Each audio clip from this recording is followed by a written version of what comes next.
Kitab Nasaihud Diniyah yang berhubungan dengan bab sholat berjamaah. Nah, ini ada pertanyaan dari ibu-ibu. Bagaimana kalau ibu-ibu, Bu ya, sholatnya bagaimana? Apakah bagus di masjid atau di rumah? Di dalam kitab Uqudul Jan. Nah, ini Uqudul Jan ini harusnya bapak-bapak, ibu-ibu sudah baca semua. Sudah baca semua? Harusnya. Memeh kawin teh maca heula kitab Uqudul Jan. Baheula teh. Baheula ye memeh nikah dulu, sebelum nikah harusnya mengkaji dulu kitab Uqudul. Kecil kitabnya tapi dalamnya luar biasa, ya, intan berlian. Harusnya. Nah, di situ dijelaskan, ya. Bagaimana sholatnya seorang perempuan? Di sini dijelaskan. Simpulnya sholatnya perempuan itu yang paling bagus di rumah, bukan di masjid. Khusus untuk perempuan.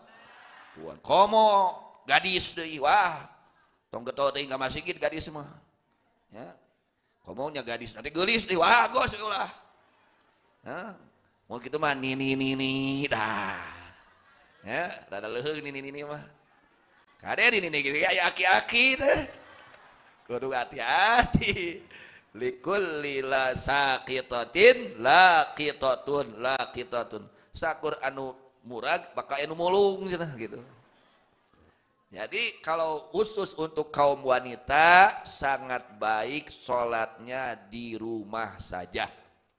Bahkan di rumahnya pun di tempat yang paling sembunyi, di kamar. Lain di tengah imah, lain di teras. Ya, di kamar yang paling tertutup. Nah, itu khusus untuk kaum wanita. Adapun kaum laki-laki yang paling utama di masjid, ya.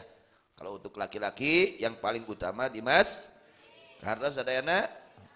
Kemudian bagaimana sholat berjamaahnya? Ya tangan we bisi boga budak atuh, ya. Ya murang kali nu istri berjamaah. Enggak ada sorangan teu naon, ya. Nyalida nu penting sah sholat. Bahkan sendirinya pun tetap ini diterangkan di sini, ya. Di dalam kitab Uqudul Jan khusus untuk perempuan tapi ya. Nah, diterangkan di sini sholatnya sendiri pun dia meraih, ya, keutamaan sholat berjamaah, tetap dapat pahala berjamaah sendirinya pun, andai kata tidak ada yang untuk menemani berjamaah. Dalam kitab Uqudul Jan halaman 29 Rasulullah SAW bersabda, sholatul mar'ati wahdaha tafdulu ala sholatiha fil jam'i ay jam'ir rijal bi 25 darajah. Tuh.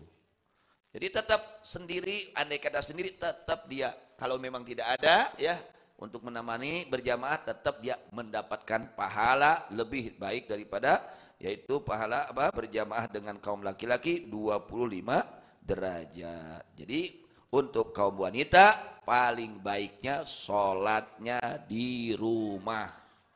Kata si ibu, di rumah. Di rumahnya pun harus yang paling sembunyi, ya, itu.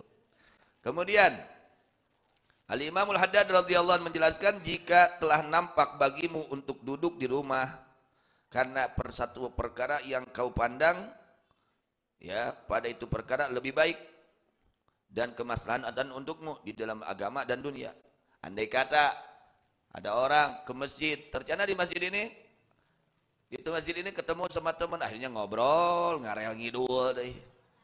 Di masjid nyaritakeun dunia, di masjid nyaritakeun ghibah, nu kieu mah kumaha ya, umpama. Nah, itu maka keluarnya itu dia itu akan terganggu agamanya. Dia rajin ke masjid, tapi di masjidnya ini banyak kemaksiatan, kemungkaran. Dia ngobrol dengan temannya yang enggak baik, akhirnya ngobrol yang enggak baik di masjid. Atau urusan dunianya, ya, ada urusan dunianya terganggu, umpamanya gitu.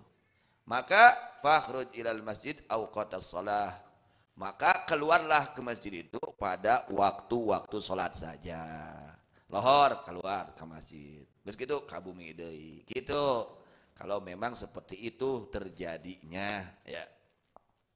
Kemudian atau cari orang yang ada di rumah sholat denganmu berjamaah meskipun satu orang, sehingga kamu selamat dari dosa dan kamu meraih pahala. Kalau memang aduh masjid itu di masjid kita andai kata ya, andai kata ini imamnya umpamanya tidak sealiran nih, aduh imamnya tidak imamnya kerjaannya caci maki, kerjaannya mengkapir-kapirkan, kerjaannya menghina. Wah, geus ka masjid jauh deui, aya nu alus jauh pisan.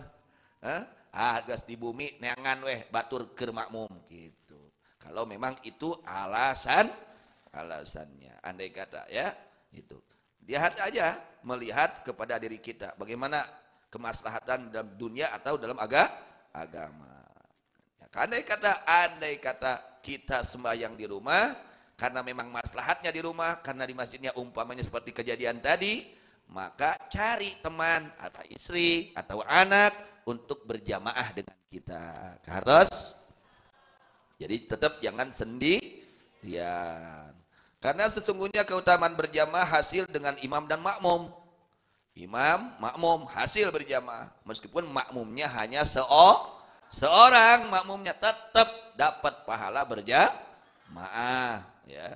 Tapi semakin banyak makmum semakin lebih utama itu keutamaan berjamaah.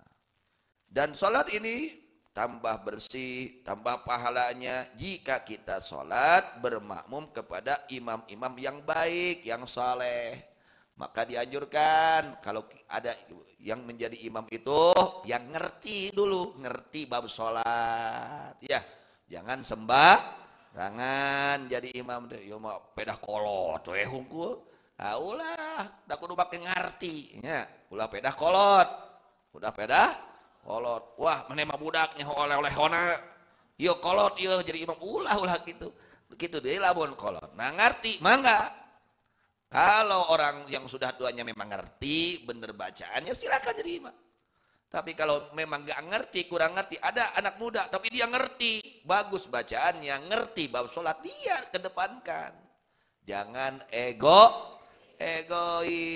pedah naon budak setan budak nyaho, ulina nyaho tuh pakai celana, ulah, jangan dihina, ya. Lihat ilmunya, ya, lihat ilmunya, meskipun anak muda ilmunya bagus, akhlaknya bagus, kedepankan untuk jadi imam kehardas. Nah gitu. Jadi bahkan nanti pahalanya pun bertambah, beda nilai pahalanya jika imam tersebut orang-orang baik, orang-orang soleh. Jadi baiknya yang menjadi imam itu lihat orang-orang yang soleh, orang-orang baik, terutama yang mengerti di dalam urusan bab sholat. Dan sholat tersebut akan mengungguli kepada sholat bermakmum kepada imam yang tidak mempunyai sifat tersebut. Meskipun sah-sah saja. Maka seyogianya memperhatikan bersungguh-sungguh engkau sholat di belakang imam yang telah dikenal dengan ketakwaannya. Ya, cari, sholat imamnya ini orang-orang bertakwa, orang baik dari situ. Itu beda, nanti pahalanya lebih besar lagi. Gitu.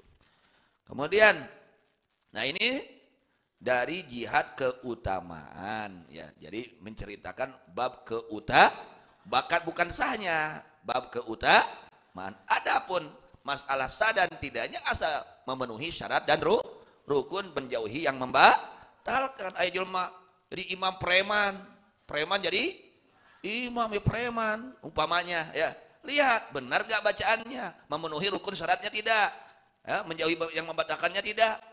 Kalau memang memenuhi syarat dan rukun, tidak melakukan yang membatalkan, ya sah. Bermakmumnya sah, meskipun preman.